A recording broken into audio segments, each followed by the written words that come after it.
Assalamualaikum warahmatullahi wabarakatuh. Saya membuat video ini untuk memenuhi tugas ujian tengah semester genap, yaitu membuat rangkuman literasi digital dan kemanusiaan pertemuan 1 sampai dengan 7.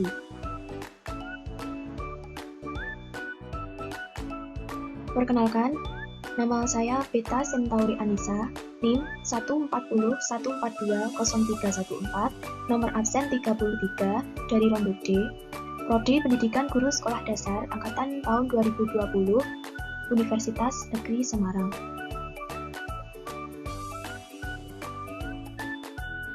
Materi pertama, yaitu hubungan manusia dan teknologi. Manusia tidak dapat lepas dari teknologi. Dalam konsep kebudayaan, teknologi bahkan masuk di dalam salah satu bagian dari 7 unsur kebudayaan, yaitu pertama, bahasa, kedua, sistem pengetahuan, ketiga, organisasi sosial, keempat, sistem peralatan hidup dan teknologi, kelima, sistem mata pencaharian hidup, keenam, sistem religi, dan ketujuh, kesenian. Menurut Paul Wedeford, teknologi adalah ilmu terapan yang telah dikembangkan lebih lanjut dan memiliki perangkat keras dan perangkat lunak yang merupakan manifestasi kekuasaan terhadap alam, manusia, dan kebudayaannya. Teknologi berfungsi untuk memudahkan manusia dalam melakukan kegiatan dan melindungi diri. Teknologi pakaian misalnya, berfungsi sebagai alat untuk melindungi diri manusia dari kedinginan dan sebagainya. Selain itu, teknologi merupakan salah satu upaya mempermudah manusia dalam memenuhi kebutuhan dan kepuasannya.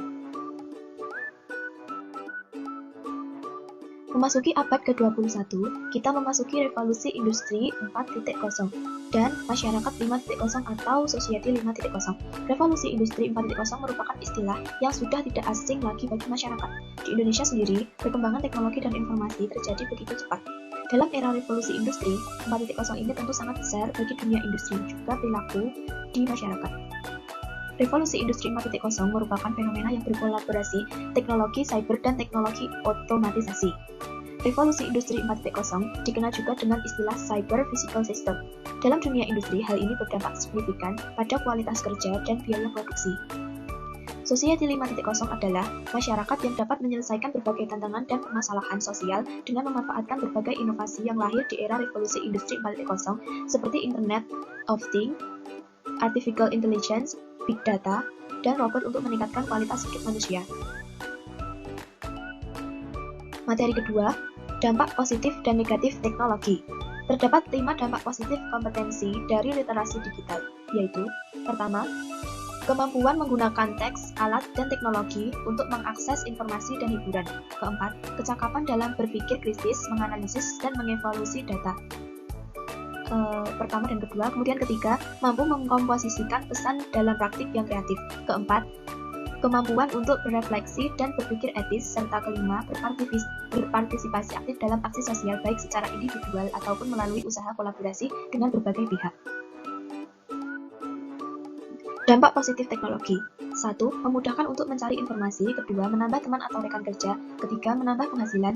4. Peningkatan SDM. 5. Menambah sifat kreatif, inovatif, dan produktif. 6. Memudahkan komunikasi. Dampak negatif teknologi yaitu maraknya pergaulan bebas di usia dini. 2. Cenderung bersifat individualitas. 3. Menyebabkan penurunan daya akomodasi mata. 4. Mengikuti gaya tren budaya asing tanpa disaring dahulu. 5. Maraknya SARA. 6. Banyak kejahatan merasuki pengguna teknologi. Materi 3. Konsep dan pemanfaatan Internet of Things dan Big Data. Internet of Things adalah sebuah konsep di mana suatu objek yang memiliki kemampuan untuk mentransfer data melalui jaringan tanpa memerlukan interaksi manusia ke manusia atau manusia ke komputer. Big Data adalah istilah yang menggambarkan volume data besar, baik data yang terstruktur maupun data yang tidak terstruktur. Konsep Big Data yang terdiri dari 3 bagian penting diantaranya volume, kecepatan, variasi, variabilitas, kompleksitas, potensi Big Data. Materi 4. Konsep dan pemanfaatan Artificial Intelligence. Manfaat AI yaitu meminimalisir kesalahan, hemat energi, menyelesaikan persoalan eksplorasi, menghemat sumber daya manusia, membantu kesehatan sebagai Big Data. Materi 5. Konsep dan pemanfaatan e-commerce.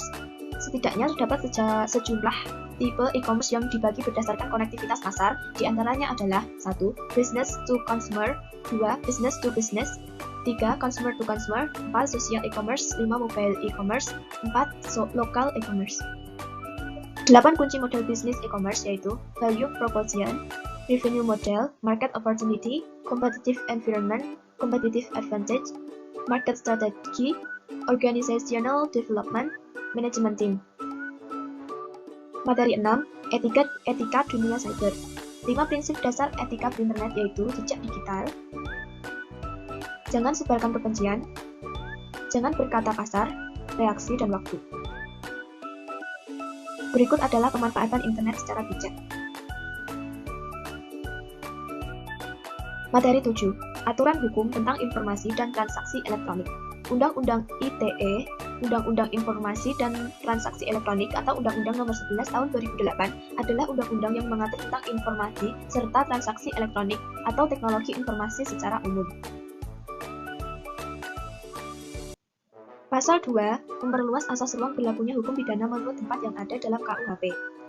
Berikut materi yang diatur yaitu pengakuan informasi atau dokumen elektronik sebagai alat bukti hukum yang sah, pasal 5 dan pasal 6 UU ITE.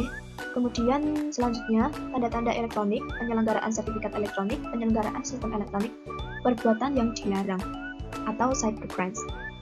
Berikut beberapa cybercrimes yang diatur dalam UU ITE. Dengan adanya dinamika aturan tentang ITE di masyarakat, maka pemanfaatan teknologi informasi dan transaksi elektronik dapat dilaksanakan dengan tujuan sebagai berikut. Terima kasih, sekian video dari saya. Jika ada kesalahan atau salah kata mohon dimaafkan. Wassalamualaikum warahmatullahi wabarakatuh.